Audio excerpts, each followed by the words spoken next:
Hi guys, welcome back. आज मैं आपको इंग्लिश बताने जा रहा हूँ जिसके लिए you don't require any grammar. कुछ भी ज़्यादा आपको ग्रामर याद या जानकारी हासिल करने की जरूरत नहीं है। You will start speaking English that's too fluently right now.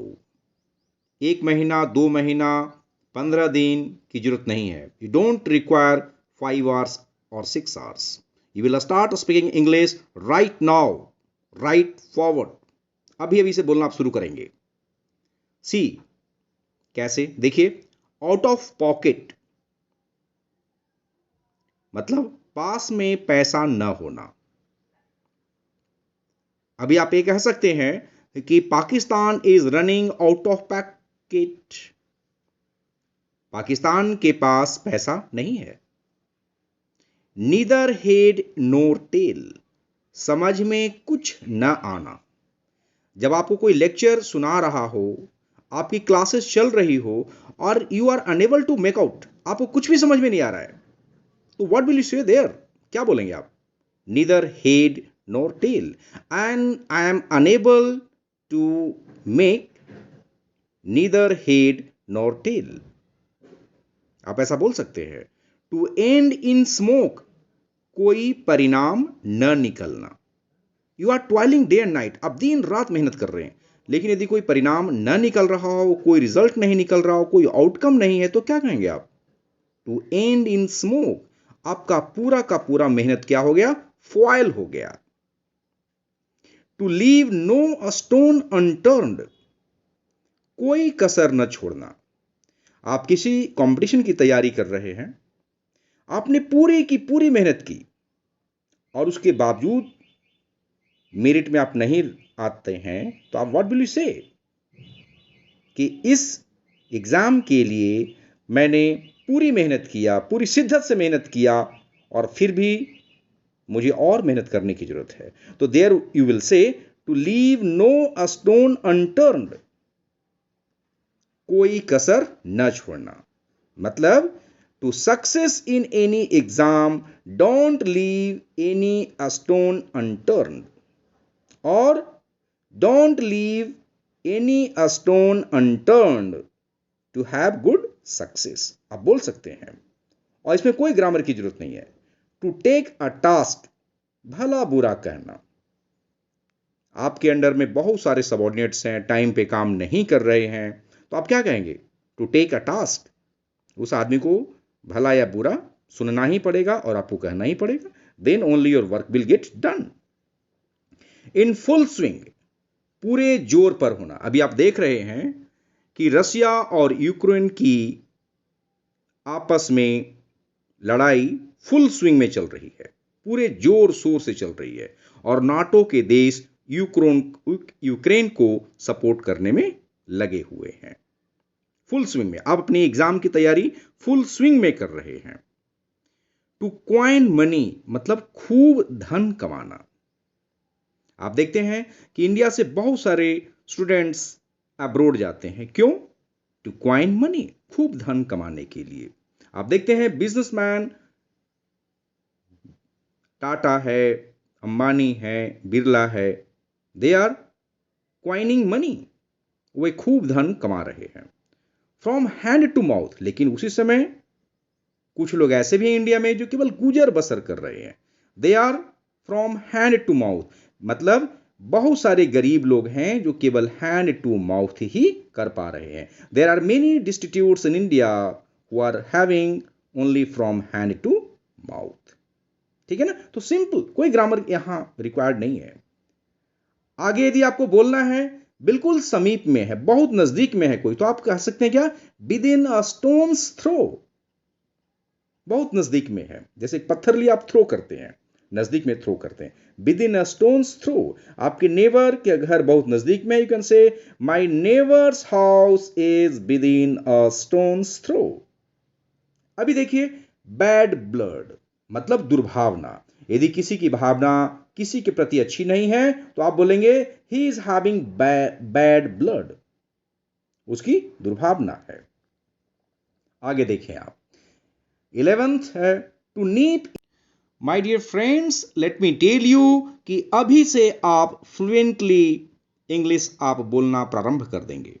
जैसे देखें, प्रारंभ में कुचल देना, मतलब आप बोलेंगे टू नीप इन द वर्ड।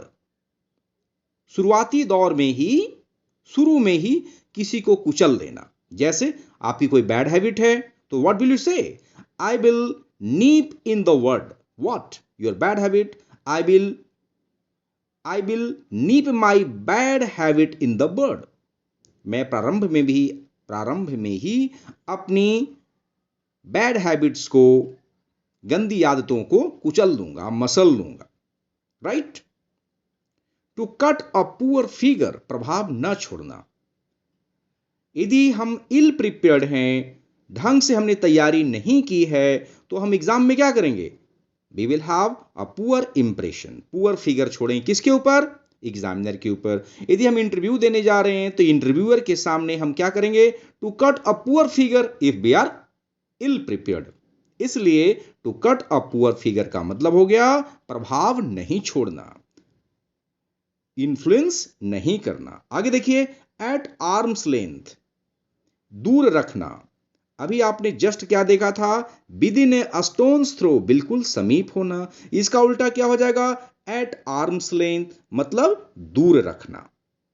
जैसे कोई नॉटी बच्चा है तो keep that naughty boy eight arms length, उस नटखट बच्चे को दूर रखें।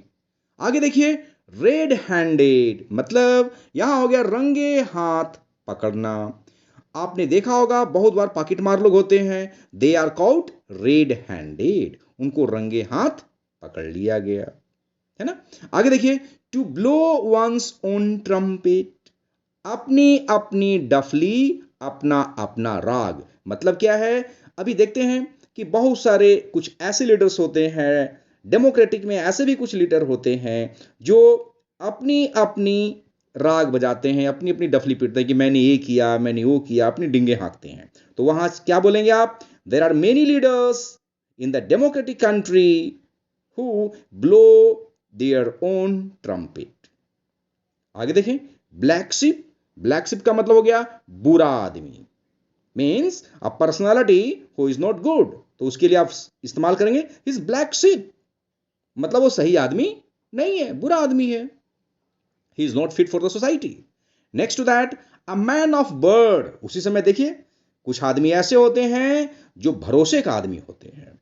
जैसे आर्मी पीपल, आईएएस, आईपीएस, कुछ ऐसे होते हैं। And so many people are there जो बिल्कुल जिन्होंने बोल दिया वही करेंगे। तो क्या है? भरोसे के आदमी है, उन पे आप फेथ करते हैं, ट्रस्ट करते हैं। अ मैन ऑफ वर्ड मीन्स भरोसे का आदमी, जिस पे आप फेथ करते हैं। अगला देखिए, वेरी वेरी इंपॉर्टेंट, अ वाइल्ड गूज चेस, मतलब मूर्खतापूर्ण कार्य। मीन टू से, आप कोई ऐसे कार्य करें जिसमें आपको सफलता नहीं मिलती है, आप खूब मेहनत करते हैं और उसमें आपको सफलता नहीं मिलती है, और आपकी टैक्टिस सही नहीं है, स्ट्रैटेजी सही नहीं है, तो वह एक मूर्खतापूर्ण कार्य हो गया।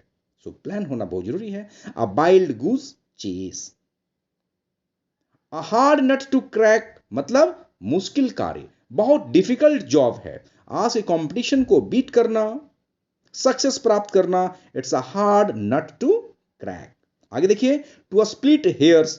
अब एक बाल है, अब बाल को भी स्प्लिट करना, मतलब उसको भी बिल्कुल पतला करना, उसको भी और बारीकी से काटना है। ये क्या हुआ? बाल की खाल निकालना। तो जब कोई बाल की खाल निकाल रहा हो, आपने कितने पैसे खर्च किए, आपने वो खर्च क्यों किए, आप कितने बजे खर्च किए थे, या इस तरह कोई बातें करता है, तो what is mean? It means to split hairs, मतलब बाल की खाल निकालना। फ्रेंड्स, मैंने कोशिश किया है कि आपको हिंदी और इंग्लिश, उसका इडियम्स के साथ में उसका मीनिंग बताना। ये मैंने दोनों काम किया है, साथ ही साथ उसका उपयोग, आप उसका एप्लीकेशंस, उसका यूज कैसे है, वो भी मैंने बताने का प्रयास किया है। And this will make your English speaking quite fluent. आप धारा प्रवाह बोलना शुरू कर देंगे। एंड जस्ट इस वीडियो को देखें, दोबारा सुने, and you will start. It's very simple, please go ahead, all the best.